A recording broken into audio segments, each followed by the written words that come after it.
लोणावळा दुहेरी हत्याकांडाचा आज पुणे सत्र न्यायालयात अंतिम निकाल आलेला आहे आणि या प्रकरणाचा सरकारी वकील म्हणून ज्यांनी काम पाहिलं ते ॲडव्होकेट उज्ज्वल निकम आता आपल्या सोबत आहेत। सर, सत्र न्यायालयाने जो निकाल दिलेला आहे यातला जो आरोपी आहे त्याची सुटका झालेली आहे, तुम्ही या निकालाकडे नेमकं कसं पाहता? अत्यंत धक्कादायक असा हा निकाल आहे, कारण आरोपीच्या विरुद्ध परिस्थितीजन्य पुराव्याची साखळी आम्ही न्यायालयात दाखल केली होती, हजर केली होती। न्यायालयाने त्यातील काही भाग मान्य केला, काही भाग अमान्य केला आणि संशयाचा फायदा देऊन आरोपीला निर्दोष सोडलेला आहे। आम्ही त्याविरुद्ध त्याच्या निकालाबाबतच्या बाबतीत उच्च न्यायालयात निश्चित आम्ही अपील दाखल करू। कारण असं आहे की दिनांक 3 जानेवारी 2017ला लोणावळा इथे इंजिनिअरिंग कॉलेजच्या शिकणारे एक विद्यार्थिनी हे फिरण्यासाठी बाहेर गेले असताना हा जो आसिफ शेख हा जो आरोपी आहे याने सलीम शेख याने त्यांना एकांत ठिकाणी गाठले, त्यांच्याकडनं जबरीने सोन्याची चेन, मोबाईल फोन्स केले आणि त्यांचे सगळे कपडे करून दोघांनाही नग्न अवस्थेमध्ये त्यांचे हातपाय बांधले। आणि याच्या विरुद्ध परिस्थिती जरी हा 2 महिने हा गुन्हा उघडकीला आला नव्हता, परंतु मोबाईल फोनवरून शोधण्यात पोलिसांना यश मिळालं। आरोपीने मोबाईल फोन एका सेफ्टी टँकमध्ये टाकलेले होते आणि ते सेफ्टी टँकमध्ये आरोपीला अटक केल्यानंतर ते आरोपीने रिकवर करून दिले आणि त्या संदर्भातली माहिती देखील मिळाली। अर्थात या सगळ्या पुराव्यांबद्दल न्यायालयाने संशय उपस्थित केला आहे। आमच्या मते हा संशयाचा फायदा देऊन दिलेला निकाल हा धक्कादायक एवढ्याच करता आहे की संशयाचा फायदा आरोपीला केव्हा देता येतो। कारण असं आहे की ज्यावेळेला हे 2 मोबाईल फोन काढण्यात आले होते त्या मोबाईल फोनवरचे IMEI नंबर देखील पोलीस अधिकाऱ्याने पंचांसमक्ष एका तज्ज्ञाला बोलवून ते पंचनाम्यात टिपून घेतले होते।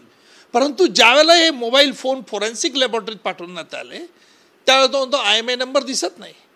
त्याच वेळेला मी न्यायालयात ही शंका युक्तिवादाच्या वेळेला उपस्थित केली होती की याच्यात हा फॉरेन्सिक लॅबोरेटरीचा रिपोर्ट चुकीचा आहे। कारण असं आहे की जर पंचनाम्यात उल्लेख आहे तर फॉरेन्सिक लॅबोरेटरी असा उल्लेख का करते? आणि त्या संदर्भात मग न्यायालयात मी एक्सपर्टला बोलवलं, एक्सपर्टने ते मोबाईल फोन उघडले आणि IMEI नंबर स्पष्ट दिसत होते, न्यायालयाने ते पाहिले।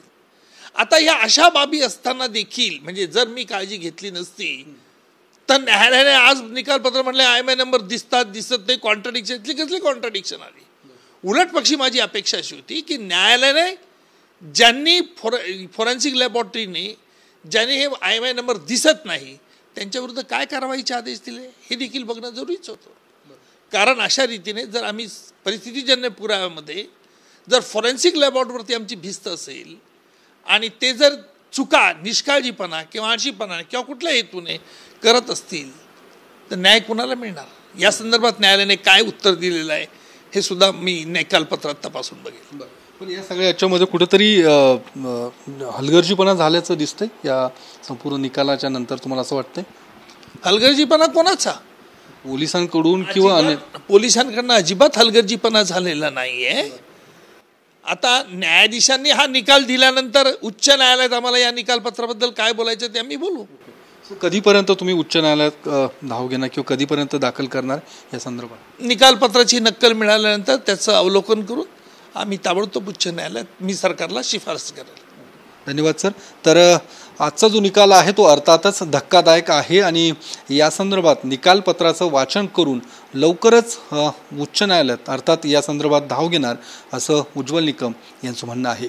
कॅमेरामन मिलिंदसह मी योगेश बोरसे, TV9 मराठी, पुणे।